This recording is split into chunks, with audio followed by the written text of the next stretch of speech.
You are listening to Hit Play, Not Pause, a feisty menopause podcast for active, performance-minded women. I am your host, Celine Yeager. Each week, I bring you advice from athletes, scientists, researchers, and other experts to help you feel and perform your best, no matter what your hormones are doing.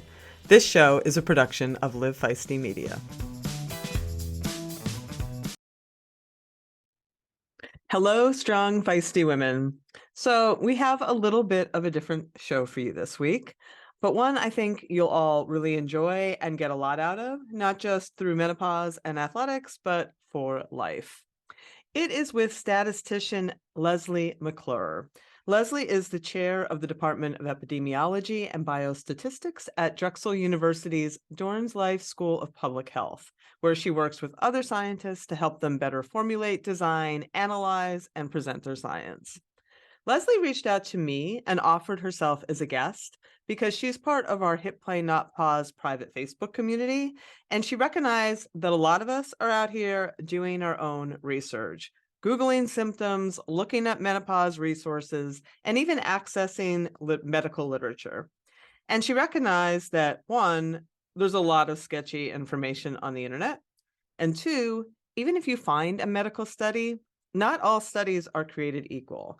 So she thought it could be helpful to do a show on how to dig into your own research, including where to start, what makes a good study, what features of a study make for research you can trust, causation versus correlation, and much more. In addition to that, Leslie talks about her own menopause experience, which started when she was 39 and continues to this day, 9 years later, and how it has impacted her own training and fitness. I really loved this part of the story because when Leslie started noticing that her cycles were becoming kind of a disaster, she consults her doctor, who told her, "You're too young to be going through menopause because the average age is 51. And Leslie thought to herself, well, I'm a statistician and I know a bit about averages and standard deviations. And I just love that because even medical professionals are not always thinking in correct mathematical terms when it comes to menopause. And so often they will tell a woman who's even in her early 40s that she's too young to be starting the menopause transition when she most definitely is not. So anyway, I really love this conversation and I hope you do as well. Okay, before we get to it, I invite you to follow us at Feisty Menopause on Instagram and Facebook. You can also join that private Hit Play Not Pause Facebook group where we have 19,000 women or so in there helping each other out. And speaking of research, you can sign up for my weekly blog where I share the latest research and what it means for you. You can sign up for that at feistymenopause.com. Thank you, as always, for the 5-star ratings and the great reviews. It means a lot to me, and it is helping the show continue to grow, now going into its 3rd year. And if you haven't already, check out our first ever Feisty Menopause Performance Retreat that we are holding in Lake Nona, Florida this February, the weekend of the 24th through the 26th. It is going to be super fun and super educational. This retreat includes 2 nights at the Lake Nona Wave Hotel, a Dari motion analysis, private strength and conditioning sessions, nutritional sessions, a private Feisty Menopause Deck event, which is a fun, non-competitive, hands-on training and performance session we'll all do together. And this is our first time doing anything like this. We have people signing up, which I'm super stoked about. Space is limited. We're going to hold it at 20. So check it out at feistymenopause.com. I'll put a link to that in the show notes. I'd like to say thanks to NutriSense. They are continuing to support the show, and I appreciate that. I have learned a ton about how my blood sugar responds to food and life through using their CGMs, and I appreciate their continued support. Finally, this is the last show before our holiday break. We will have a 2-week break, and there will be rebroadcasts coming your way. One is with Dr. Stephanie Falbian, the medical director of the North American Menopause Society, and she talks all about the state of menopause right now from her perspective. That was a great show. It aired while I was at the North American Menopause Society annual meeting. And then the next rebroadcast will be with Dr. Carla DiGirolamo, and that is the one where she is addressing whether or not a woman needs menopausal hormone therapy, which was a tremendous conversation and one that continues to be, maybe even more so now, important to hear. When we come back in the new year, I've got some really great guests lined up. I'm very excited. We have Ironman champion and podcaster Nicole DeBoom coming in out of the gate in the new year. And I have an amazing conversation with Dr. Fatima Cody Stanford, who is one of the premier research in obesity medicine right now, who is blowing people's minds with what really drives weight gain and loss. And you will not want to miss those. So have a great holiday. Have a safe holiday. Enjoy your time. Enjoy your family. Thank you for being here. I am so, so appreciative of every single one of you. And I just wanted to say that as we close out this year. Thank you. Okay, enough of me. Let's have a few words about our awesome sponsors and get on with the show. All right, Leslie, thank you for reaching out to me to have this conversation about research, because as I was just telling you before I hit record, I'm a giant geek about this stuff. So I am, it's a little bit of a different kind of show for us, since I usually do the research or talk to researchers and then present it here. But, you want to help women do their own research and understand what they are reading. And I think that is awesome. Thank you. Yeah. So let's talk about you a little bit, because you did tease a little bit when we were back and forth that you've had kind of your own menopause journey, which is still ongoing. And I know I saw when I did a little research on you that you're a runner, but you said that you started perimenopause when you were 39, has continued for 9 years, and is still ongoing. So tell us a little bit about that. Yeah, I was 39 and I started my period when I was 11. Always had really regular periods. And all of the sudden, I was having these super heavy periods every 2 weeks. And then it would go 3 weeks and I wouldn't have a period. And in fact, I tried to go in and see my OB and then I kept rescheduling it because I didn't want to go when I had a period. And finally, I was like, I don't really have a choice. So my male OB says to me, "Oh, you're only 39. You're too young to be going through menopause. The average age at menopause is 51." And I was like, okay, well, the statistician in me knows there's a standard deviation around that, right? So I was like, well, that's great. Then if I'm not going through menopause, then tell me what's wrong, because something's not right. And that started two things. It started me sort of doing my own research to try to figure out, what does it really mean to go through menopause? Like, I had no idea about what was going to happen in my body and how long it could take and what it meant to be in menopause. But also it started me having like a series of all sorts of tests to figure out what was wrong with me, because my doctor was so sure that I wasn't going through menopause because I was too young. And then my mom had breast cancer. And so I have, for my whole life, my whole adult life, been really, I've gone to doctors regularly. I've seen specialists, and I went to my breast doctor and I started describing what was happening. And she was like, let me send you to a reproductive endocrinologist who works with women who are having all sorts of hormonal issues. And when I described my symptoms to her, she was like, oh, of course you're going through menopause. I don't even need to do any tests. And it was so refreshing to talk to someone who actually knew what they were talking about. Yeah. Wow. And was it early? Had your mom gone through early? Like, did she, have that conversation with you? So no, nobody had ever talked to me about it. This was the other thing. Like, my mom was 48 when she had breast cancer, and Okay. she had chemotherapy and radiation that caused her to go through menopause. Okay. And she never really talked about it. I had no idea. Um, and so it did get me to start talking to everybody about it, maybe to the point like people are like, okay, just shut up about menopause already. And, it was shortly after that I started having hot flashes and night sweats and, Mm. but still having periods, first like every 3 months and then every 6 months. And now it's been 11 months. And so I'm cheering and hoping that I turn 49 tomorrow. So I'm hoping that after this 10-year journey, that it's going to finally stop. But it doesn't mean all those other things are going to stop. Right. And it's been really interesting. Like, the doctors, I've really like searched and searched for a doctor who really understands, and really, like, I don't need to go to a doctor who has a bunch of pregnant women sitting in their office anymore and who really specializes in that. I want to go to a doctor who knows what I'm going through and who understands how to treat it or how to manage it. And so I finally found one, but it's been a journey. Like I mean, women don't talk about menopause the way we talk about menstruation, and it's really sad and really fascinating. Yeah, and that's why we're here. Yeah, and that's Just why I love what you're doing. trying to change that. So I'm curious, you are a runner. I mean, what kind of runs do you do? Was this all impacting, your training and your fitness? And what if any treatments have you done over this period?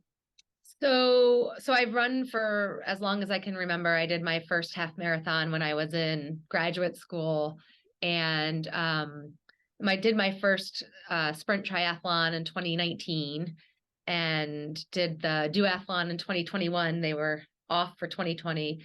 Um, and what I found was that I was doing okay until, and it's hard to sort of figure out sort of the intersection of COVID and menopause, but it was Yeah. during COVID when I started to be home all the time and eat sort of whatever was around, and that I really noticed that like my body was really changing. And it was a friend of mine who she and I started training together for the duathlon, that she first told me about your show.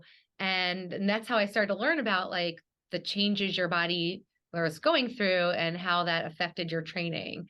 And so a little over a year ago, about a year and a half ago, I hired a personal trainer who first thing she said to me was, "You're not eating enough. You need to start eating more protein." Yay. And then she said, you need to start lifting heavy. And then I started to read, Next Level and all of the work that was coming out of you and Dr. Sims. And I was like, okay, this is the right person to help me. And it's made a difference. Like I had been gaining a ton of weight, and I was carrying it all in my stomach, and all my muscle was just flabby, and it just wasn't any fun. Like I just felt like I was running. And the other thing was I was only running. And I was Mhm. doing cardio. So when I started doing the triathlon, I'd run or I'd bike or I'd swim, but I wasn't doing any lifting. And It really so helps. yeah, it's made a difference. Yeah. Well, that's great. I'm glad to hear that. But you didn't take any, I mean, I know you have breast cancer in the family, but was there any hormone course at all? Did you talk about that? Yeah, so I have talked about it. My mom had estrogen receptive breast cancer. So my doctors have been really hesitant to give me hormones. And actually, way back in the beginning, when I saw that reproductive endocrinologist, I did start taking progesterone. Um, but it was giving me really strange side effects. Like I was getting dizzy when I stood up, and I had worked at the same place for 10 years, but all of a sudden I'd go out at the end of the day and I couldn't find my car in the parking Wow. garage, and just weird things that, and I've had a bad history, even with like oral contraceptives and other forms of birth control that were hormonal, of really strange side effects from the time I was 18. Like I've never really been able to take the pill, and it just wasn't for me. I Yeah. just, unfortunately, because, the hot flashes can be just so awful, and to be able to control them better. Um, I Progesterone am, definitely seems to be one of the ones that when I hear people talk, that's the one that's like, I did not do so well with the progesterone. Yeah. yeah, the only hormones I've ever really like responded well to are pregnancy hormones. My body loved being pregnant, but all the other hormones, not so much. So Yeah. yeah. Yeah. So I don't know. I keep just hoping it's going to end soon. It's going to end soon. But hope's really not a treatment. No, it's not. Well, but hopefully, it does, and that there will be some, the hot flashes. There are other, I mean, if the hot flashes become really disruptive, there are other treatments. They talked about that at the North American Menopause Society. There's other pharmaceutical avenues you can take. I mean, whenever you introduce a pharmaceutical, obviously, you introduce a potential for side effects, but Yeah. Yeah. We've talked about low dose antidepressants, I guess, have been mhm. shown to be effective. But there's other side effects that come with them. And so it's a balance. It's figuring out what you can tolerate and what you can't. And um, Yep. I've always been really hesitant to take any sort of drugs and medications, and um Yeah. And now that it's cold, it's been a lot better. It's funny. It's like, Yeah, yeah, but I get that. yeah. So thank you for sharing that, because I'm sure a lot of women are going to relate to that story. It's, one that so many people have gone through. And now let's sort of like slide into this topic of conversation about research. So, say a woman is starting to enter this time, she's having some symptoms, or she wants to look up something her doctor is talking about and be more informed. I know, like, I go to PubMed, and that's the research database for the NIH, and there's 13 million studies in there, right? There's so many studies, and then you can go into them and you're like, I have no idea what I'm looking at. Where do you start? Yeah. Well, so first say about PubMed and about scientific papers, they're written for scientists. And so for, most of us to dive into PubMed like that is not only overwhelming, but it's also like the language is different. Yeah. And so, I recommend Google. Google's a great place to start, just Googling it, but then you have to think about what the sources are when you're reading. So, looking for maybe more popular press articles that cite real science, right? That cite these papers in PubMed, and also that aren't trying to sell something. Oftentimes, someone will, you know, or a site will be trying to promote their own product, but they're not necessarily um, they haven't done rigorous science to support it, and so they're just throwing out some numbers because it sounds impressive, but there might be no basis for the data. And so just trying to find, it's hard, it's really hard, right, to say what's a reputable source. But I think the key that I look for is whether or not the source cites the original literature. So do they Right. do the work of trying to interpret it for us? Yeah, that is a good place to start. And I think that's a good tip regarding if it's a site, and sometimes that's not evident, right? When you go to a site, it's not immediately apparent that they're selling something, and sometimes they look amazing. I have been at sites that I'm like, something I like, if I don't know like what sets off my radar, but something in my radar is like, something's not right here. Yeah. And then I'll dig and dig and be like, oh, this is just like an institute that is selling supplements. Um, are there red flags that you see that would caution you that what you're looking at is not a reputable source? Um, Yeah, that's a good question. So it's hard. It is sometimes hard to tell what's reputable or not, and particularly when we're talking about research about menopause, where sometimes it's harder to find. And um, so I think that who did the research is really important. So are they citing experts from reputable institutions, or um, also um, w- um, do they have a lot of different authors, or do they not? Do they use a lot of jargon? Is it trying to sort of impress you with language as opposed to some real information?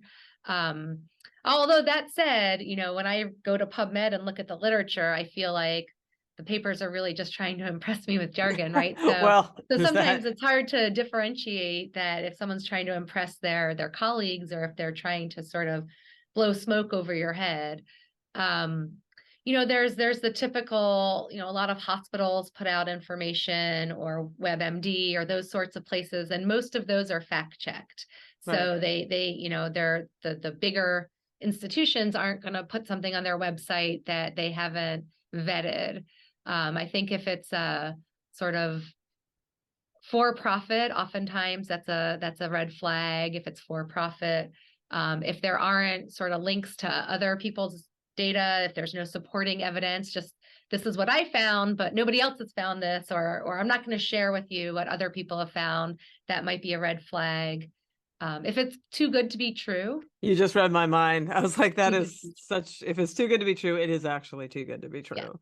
And as I with everything also, in life. yeah, 100%. And I also look for uh words that just set me off, like detox, toxins, things that I'm just like, what are you talking about? I mean, I'm just like, that's like pseudoscience or soft science. I'm always look at that very cautiously. Yeah. I think the other thing is if they're not referencing um, journals that are peer reviewed, or they're not commenting on something having been peer reviewed, then that's really important. And it's sort of the basis of what makes, sort of science different from some other things where there's this layer of peer review. It sort of holds people accountable for the work they're doing and looks for the important things we think about when you're doing a study or when you're doing research that, to the best of our abilities, we try to implement in science. So to explain the peer review process to people, how can you tell if something is peer reviewed and what does that actually mean?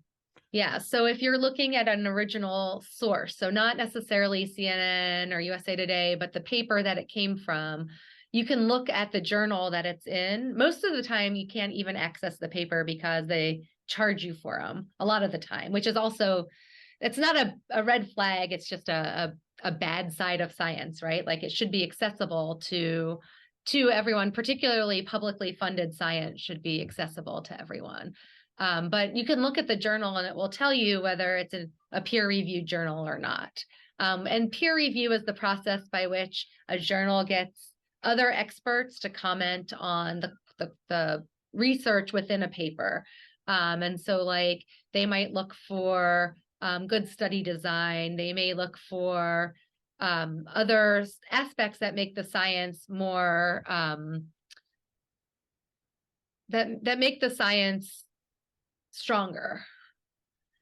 Let's And we talk can talk. about a little bit about that. Yeah. Like, I think that's actually a great segue into talking about because there are a lot of like just not great studies out there too. I mean, I things come across my desk all the time. Nutrition research is fraught with with some issues, and some of it is just because it's hard to do, and some things like don't have a lot of funding to research. Like I understand, I'm always a little hesitant to just toss everything in the trash if it's just not a great study because I know I understand. Like I understand that this stuff takes a lot of resources and money and time, and not everybody has that. And sometimes they're doing the best they can, and they need to use recall because that's all we've got. But like, let's broadly describe in your mind, like what is good study design? Let's start there. So let me first start with the fact that it is hard, right? So Okay. human research in general is really hard because we are so different. So when you do research on mice or on rats, you can order mice that are identically the same in terms of their genetics and all of their properties, right? So you can control everything about them. You can control the environment they live in. You can control the amount of light they get at what times of day, when they eat, what they eat, right? But we can't do that with humans. And so the variability from person to person, how different we each are from each other, makes it really, really hard to do human research. And this is why we see things like one day a study will come out that says coffee is good for you. And then the next week, another one will come out that says coffee is bad for you, because we're so different and we're not studying the same people with the same rigor. And so I want to start with that because I think I'm the same way. And I think actually, like as a statistician, we train statisticians to be super critical of research. And I always have to stop and remind myself that no research is perfect. And a lot of that is because it is hard. As you said, it's really, really hard to study people. So starting with that. That said, there are some things that make research more believable or stronger than others. One is sample size. I think that if you start to look up like what makes a good research study, the first thing you'll find is how many people were studied. And I think what we find in a lot of these nutrition studies too is that they're really small samples.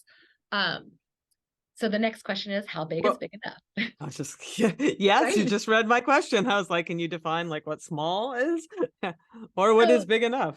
so I would say that small is like less than 30 because Okay. we can't really capture enough variability across different people. I'd say between 30 and 100, it's medium. Like I think over 100, usually we have enough people to see what we want to see. I think when we start to get, there's some of these cohorts out there where they're studying thousands, if Like not the hundreds UK of thousands. Biobank. Yeah, but then we Yeah. have the opposite problem, right? Then we have the problem, there's so many people, we have the ability to see really small differences and have to decide whether they're meaningful. So sample size, and it's hard, like if when you study statistics, which everyone should, you learn about how to determine how big a study you need in order to see differences that are important. And Right. not just statistically important, but important for behavior change, or important for in the clinic if you're a practitioner. So there's a whole field of research in statistics just about how big of a study do you need. Interesting.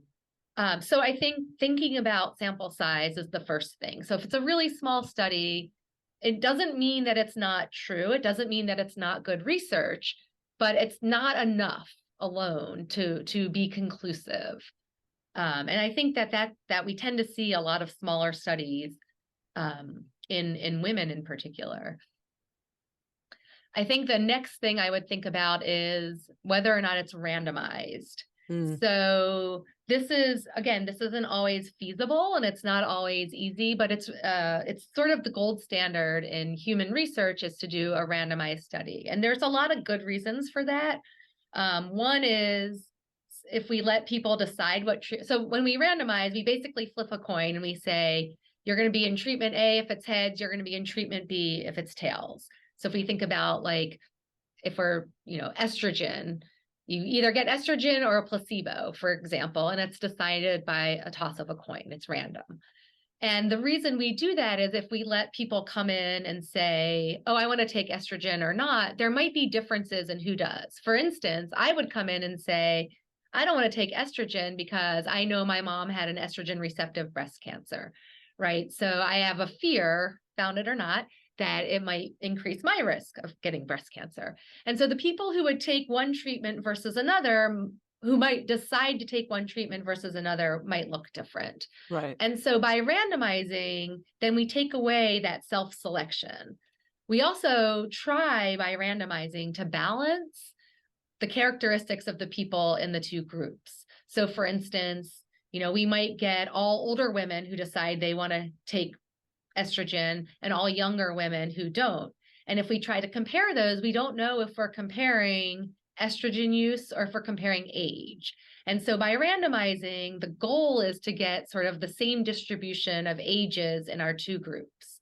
And so then we can say any differences we see aren't attributable to age because our ages are about the same. It has to be attributed to our treatment.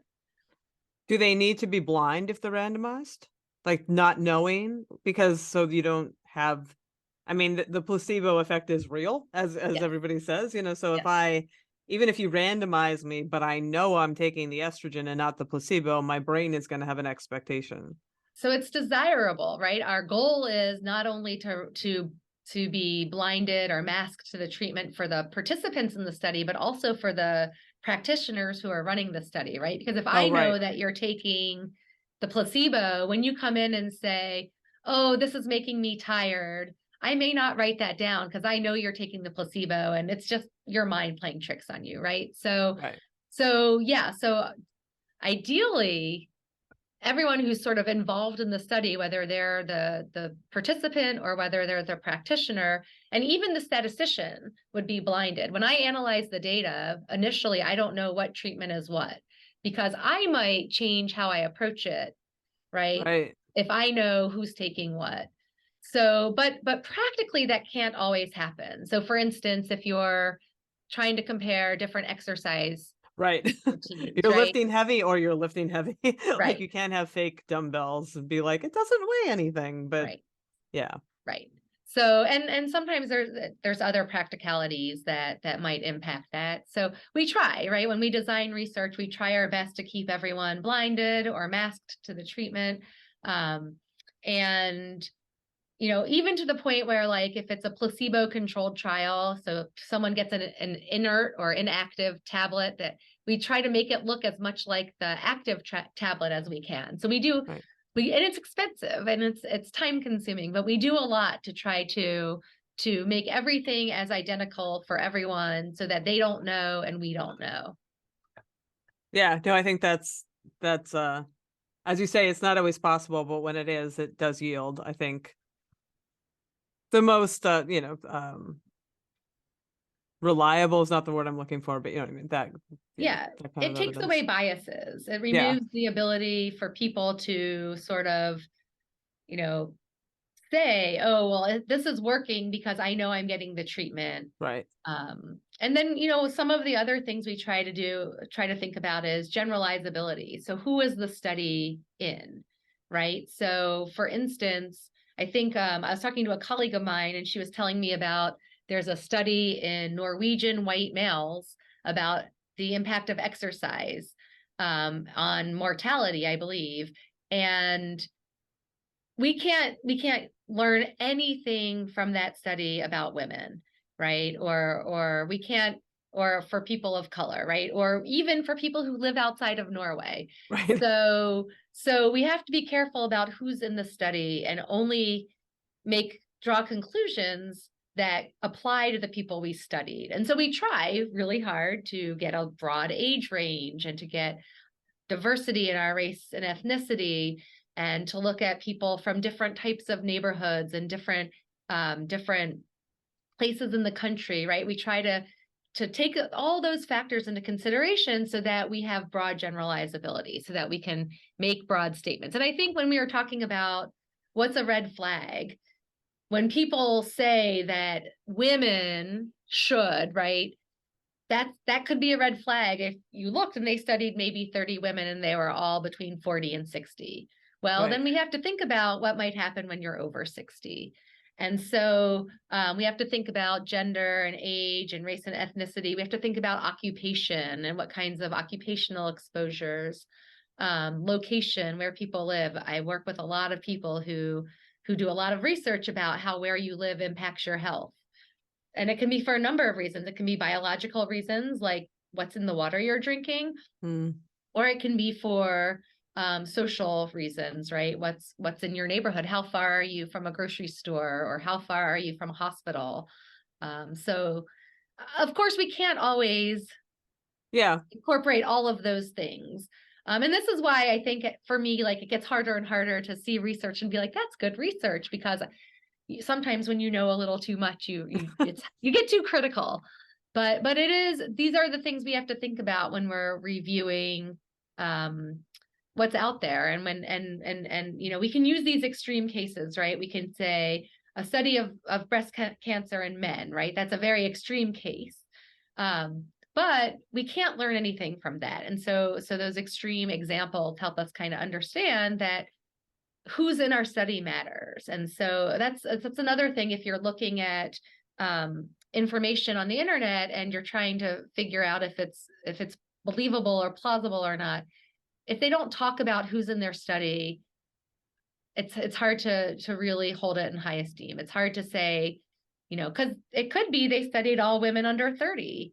And if you're trying to decide if a diet or if lifting heavy is appropriate for a perimenopausal woman, studying primarily women under 30 probably won't have the same results as if you study women at a different age.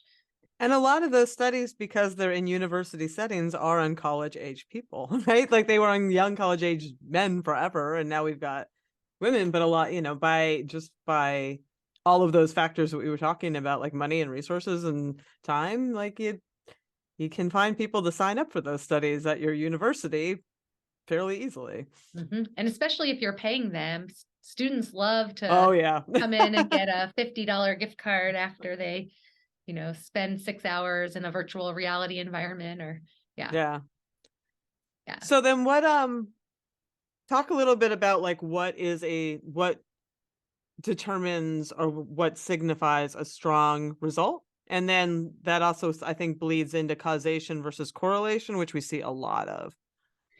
Yeah. So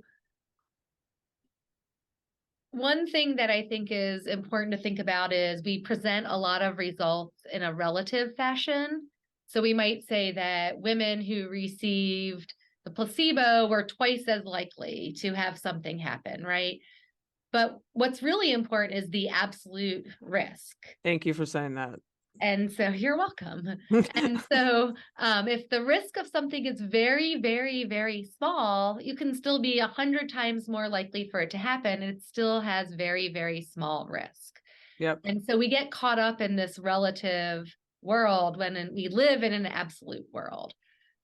I'm just going to interject here Yep. because as somebody who has been guilty as charged over the years when I was writing for a lot of the mainstream health magazines, we were on deadlines where we had to have something to say, and it had to be something that would make people pick up your magazine. And often we intentionally would look at something and be like that's 50% bigger. Like we would find the most significant way to say something, Yeah. even if it wasn't that significant.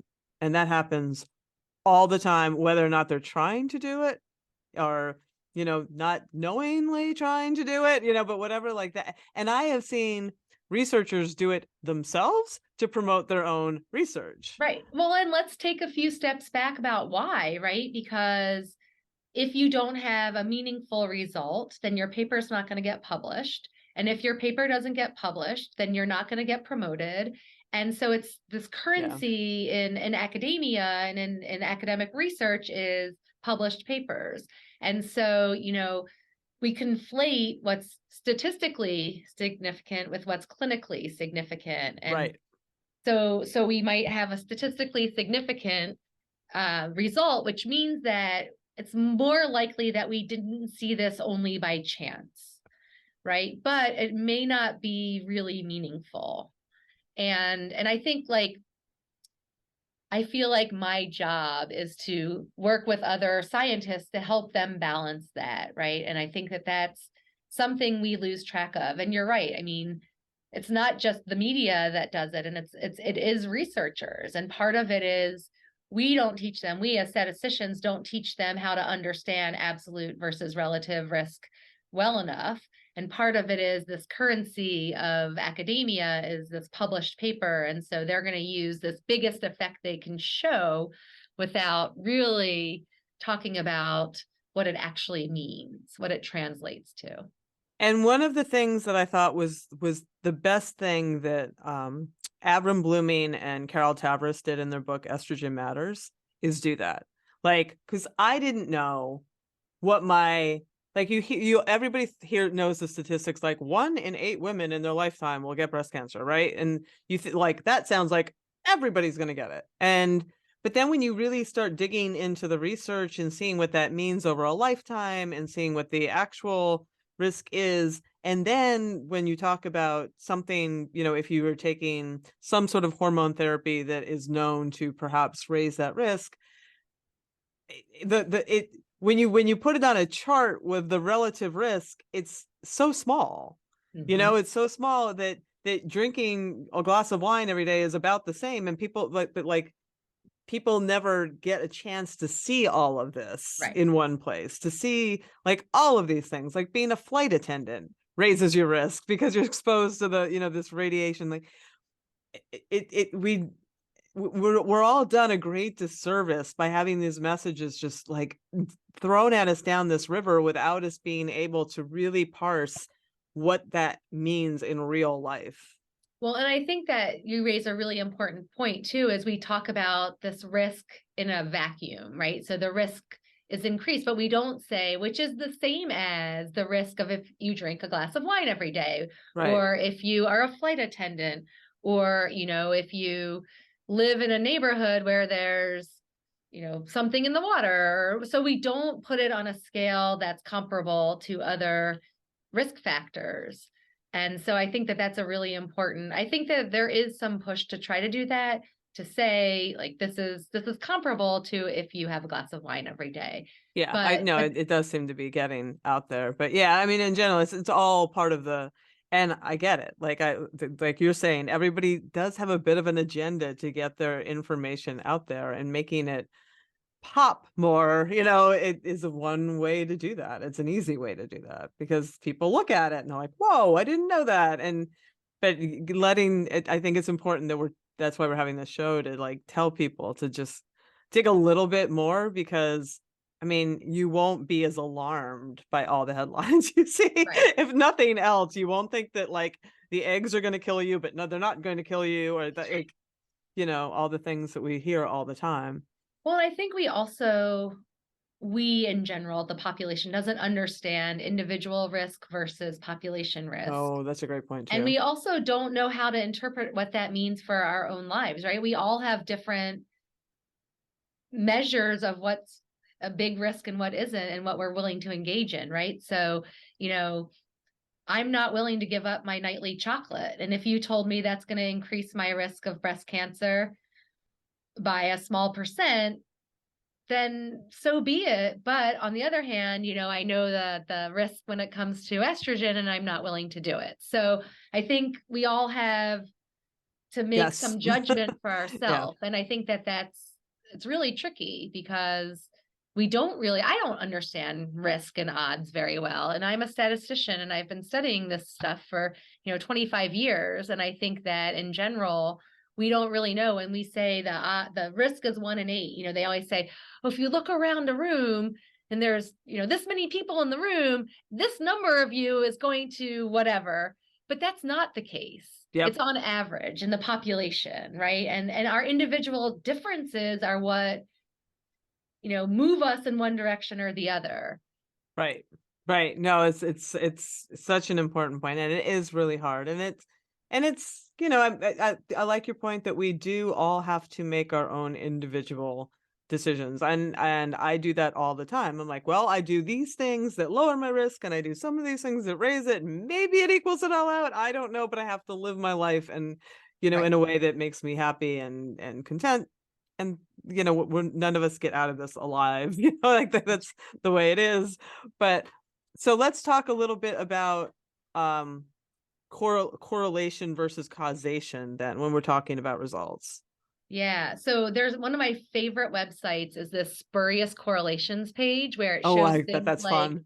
cheese consumption and deaths by something else, which are highly correlated, which means that they sort of increase jointly, like as one increases, the other increases, but one doesn't cause the other, right? I mean, there's hilarious examples out there of correlation. And when two things are happening at the same time, we can't tell which is causing the other. And so two things might happen jointly at the same time and be correlated, but we don't know that A causes B or B causes A. And a lot of the research we do is what's called cross-sectional, or happens at one point in time. And so you might ask me today, you might take my weight and my hormone levels today and ask me what I ate today. And then you might look to see if there's some relationships, but you can't tell that what I ate today caused my weight to be what it is, or hormone levels to be what they were, or that my hormones weren't instrumental in what I was going to eat today, right? So we don't know how things are related at one point in time. So when we do studies, one thing to look for is it longitudinal or over time? So you might measure my hormone level or my hormone levels now, and then look to see what happens over time with my diet. Or you might measure my diet now and look to see what happens with my hormone levels over time. That's maybe not the best Yeah, no, I see what you're saying. example, Yeah. but knowing it, at the beginning and then looking over time gives us a little bit more of a picture of causality. Again, it doesn't rule out other factors. And, this is where randomization becomes important, because it could be that, there's a pandemic. And so even though you're watching me over time, my behavior is different. So what do they mean when they say, because a lot of times they try to rule out correlation with controlling for different aspects. So what does that mean in practical application? Yeah. So if we do a study where we're looking at a treatment for breast cancer, and we have men and women in there, and we want, well, no, maybe that's, I should think of a better example. Okay, so I think go back to the example of if we have one group where everybody's 40 to 60 and one group where everyone's 60 to 80, if we control for age, if we take into consideration that we know there are different distributions of ages in our two groups, then we can kind of remove the effect of age and look at that difference in the two groups absent that age effect. Because if you have differences in your treatment and control, for instance, that might be attributable to something else. So if all of your tall people are in one group and all of your short people are in another group, you don't know if this difference is because of the grouping variable, because of the treatment, or because of the exercise intervention, or if it's because of their height, right? So it could be that everyone who's doing, rock climbing is tall and they look different than everyone who's doing yoga and they're short. And so when they say we've controlled for, it's trying to take away any impact that height might have on that intervention. So how do they actually do that? So let me give you like a nutrition does this all the time, Mhm. right? So we have found that people who eat arugula have a 30% less likelihood of premature death by cardiovascular disease. And we controlled for exercise, socioeconomics, and I don't know. Let's just say those two. Age and yeah, Yeah, right. yeah. Yeah. Um, what does that control look like, and what are you doing? Are you taking people out who make over something a year, or what? How are you controlling for that? So you're doing it statistically. Basically, you're fitting models that take into consideration, you're sort of grouping all the people together and averaging over them in a way. Okay, okay, now I'm following you. Okay. So, I mean, Right. statistically, you're kind of conditioning on them. You're taking, given that you've And seen you're these still seeing characteristics. that even when when you grouped people together who exercise 5 times a week, you're still seeing that. When you put people together who don't exercise at all, you're Yeah. still seeing that, right? That Yeah. would So be you can say, controlling for once that. we've taken into consideration that there are these differences in our groups, we still see that Gotcha. the exercise intervention makes a difference.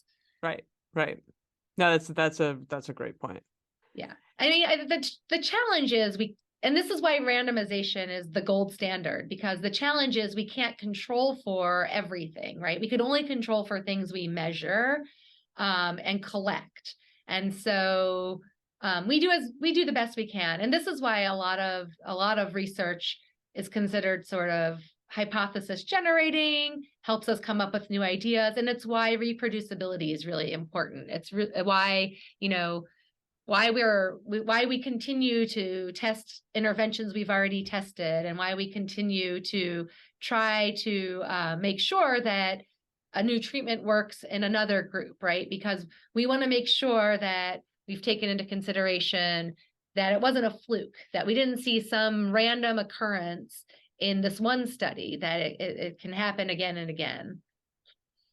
When do you feel pretty confident that something is something, for lack of a better way to say it? You know what I mean? Like, how many studies do you need? Do you need like a certain number of randomized, Yeah. controlled, you know?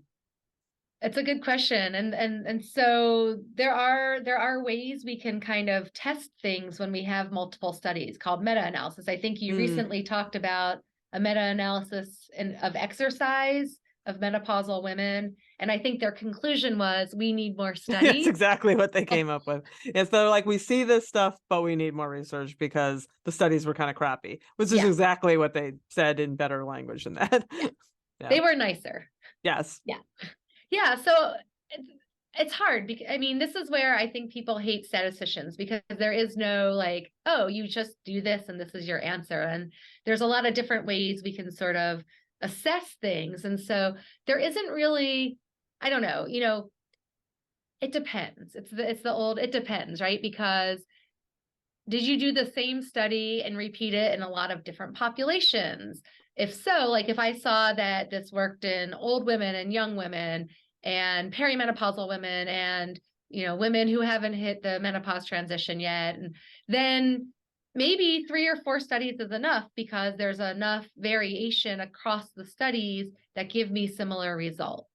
And so it just really depends on who's in the studies, and these other study design things that we've talked about. Were they randomized or not? Are they generalizable or not? Are they peer reviewed or not?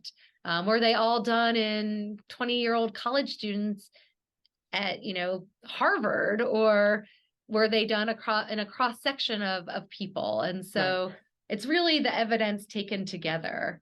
Um, Do you ever put any weight on animal studies for people? I'm glad you asked. Um, I think animal studies are a great way to generate hypotheses, to think about things we should do. I know there's a lot of controversy about doing research in animals. We do get a lot of interesting information, but humans are not giant rats.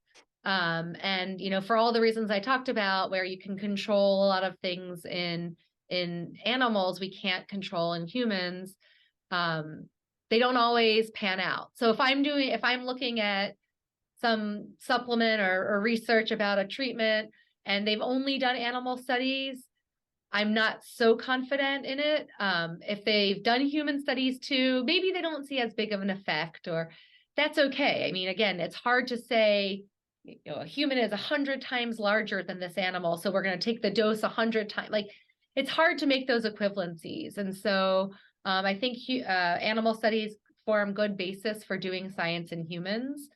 But it's just it's a whole different beast, because we don't have that same variability that we have in humans. And I did a lot of work earlier in my career in stroke research, and it turns out we're really good at finding therapies that help prevent stroke in animals, but we haven't had the same success when those are translated to humans.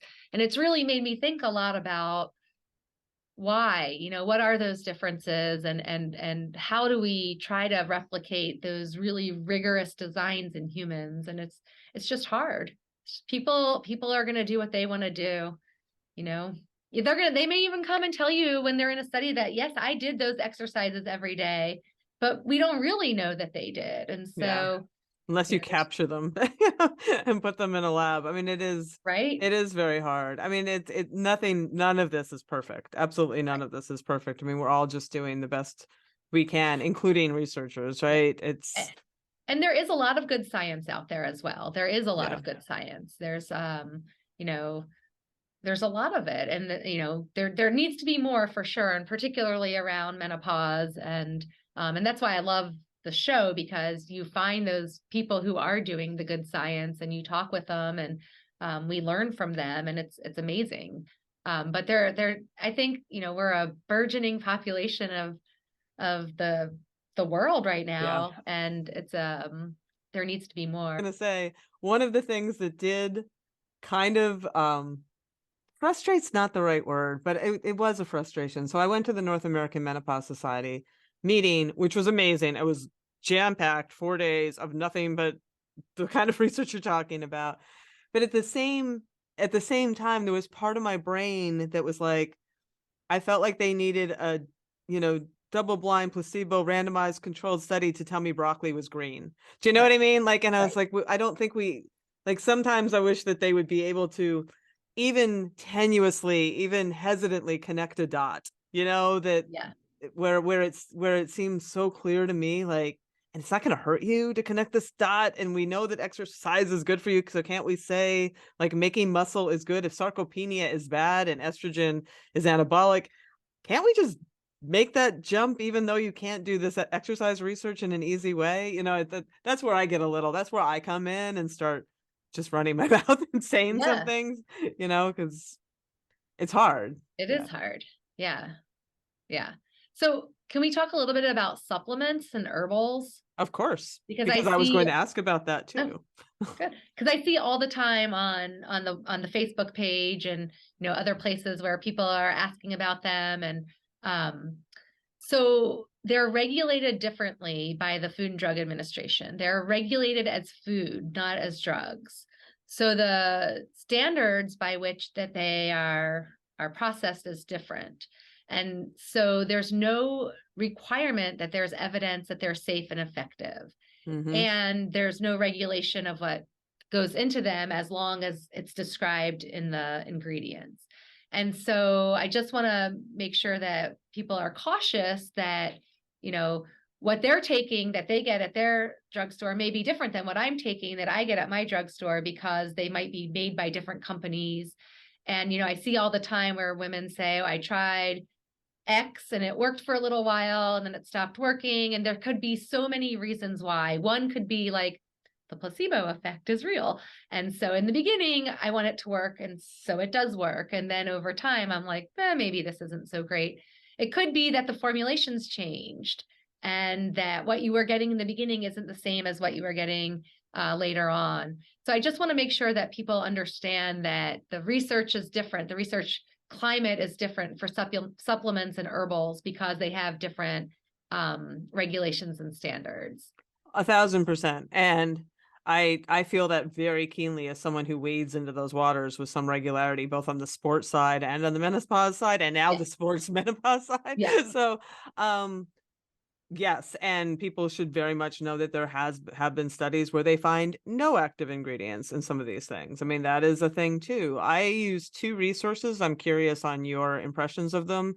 I got one from Andrew Huberman and the other I can't remember, but I love it. So I use examine.com and consumerlab.com. And Okay. consumerlab.com particularly for supplements because they do that and they actually will, if they discover a supplement that they have given a passing grade is no longer a passing grade, I will get an alert about that Oh, and that's be great. like, yeah, it's amazing, amazing resource. I pay for it. It's not a Yeah. ton, but it's worth it for me because I talk about this so much. I'm like, this is a business expense. I need this resource because I can't possibly go through all the, the certificate of analysis of every supplement that we talk about, and there's just no way. But Yeah. I have found that an invaluable research. And examine.com I really, really like because they go through the body of research on something and they grade the research. Oh, Yes. So, yeah. I mean, if there are studies that are the ones that you've talked about that are sort of at the gold standard, they get weighted heavier and they get like a higher grade, on the scale. And it's just a really great way to do a lot of that work for you that you might not even be able, honestly, to do by yourself. Yeah, that's great. I mean, we need more resources like that. I mean, to help synthesize, because we started with there's so much out there, right? There's so much out there. And to have people who really want to take what the scientists are writing for each other and help synthesize it for people who need it, who need to use it. I think that's great. I'll have to check them out. I am not familiar with those websites. Yeah, no, let me know what you think I because will. I got both. Oops, I just threw my pen. I got both of those from reputable sources that I Okay. trust and, going into it and seeing the work they're doing. And I pay for both of them. They're not Yeah. free. I mean, but as a content creator, I appreciate that somebody has to do all that work and it's a lot of work. And I'm willing to, pay for it because they are doing a lot of hard work that I don't have the capacity to do. The other thing I want to say about supplements and herbals is that they can interact with other medications. And so that for people who are taking them, they should talk to their doctors or their practitioners and make sure that they know that they're taking them. And list them. Like when Yeah. they ask you if you're taking any drugs, Yes. like that counts. If you think that it's working for something, you are using it medicinally and it should count as what you're taking as a drug. A lot of people don't do that. I know they don't do that. Yeah. But if you think that something is potent enough that it is working for you, then it is potent enough to interact with something else. Yes. Yeah. Yeah. Yeah, no, 100% I agree with that too. And those sites that I gave you will also list that. They will list that under the potential concerns or potential hazards or potential interactions. I think So, that's especially great because the FDA doesn't regulate, yeah. then those resources aren't necessarily out there in the same way.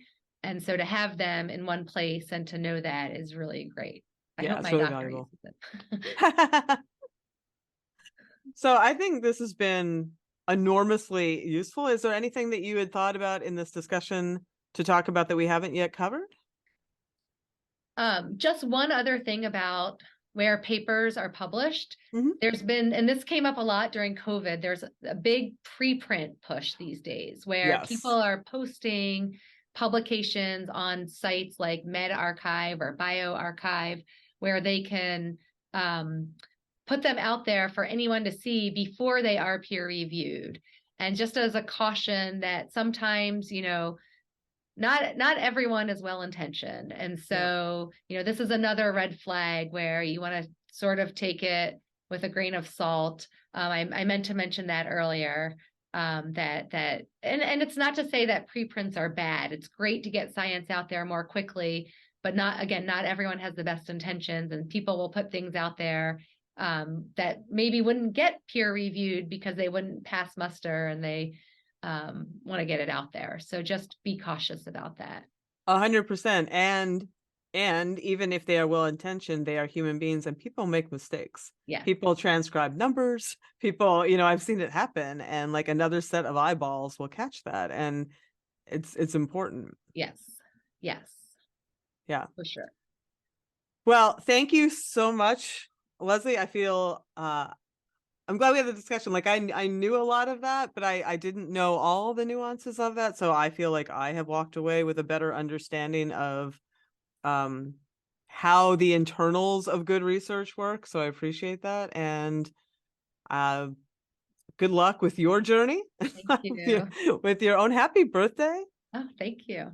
Well, We thanks wish for you well. talking with me, and thanks for all of what you're doing. I mean, it's so important, and to have a community of other women who are all athletic and experiencing changes that, our bodies aren't ourselves anymore. It's been amazing. Excellent. Well, that's our show. Check out our rebroadcast next week with Dr. Stephanie Falbion, the medical director of the North American Menopause Society. And she has a lot to say, because when it comes to dealing with menopause openly in our culture, especially in the workplace, Dr. Falbion believes we are where we were with pregnancy about 30 years ago. And she has some ideas on how we can all help accelerate the progress and bring doctors and culture up to speed. So check that one out. Have a great holiday season. And of course, stay feisty.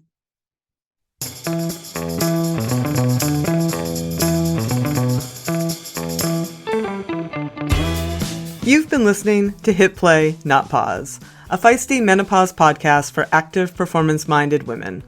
I'm your host, Celine Yeager. The show is edited and produced by the strong, talented, and amazing women at Live Feisty Media. Follow us on social media at Feisty Menopause. And please help us spread the word. Screenshot and share this episode on your social media channels with the tag @FeistyMenopause. Share the show with your friends. And please subscribe, like, review, and rate this show wherever you get your podcasts. Word of mouth and good reviews make it easier for other listeners to find. Thanks for listening, and as always, stay feisty.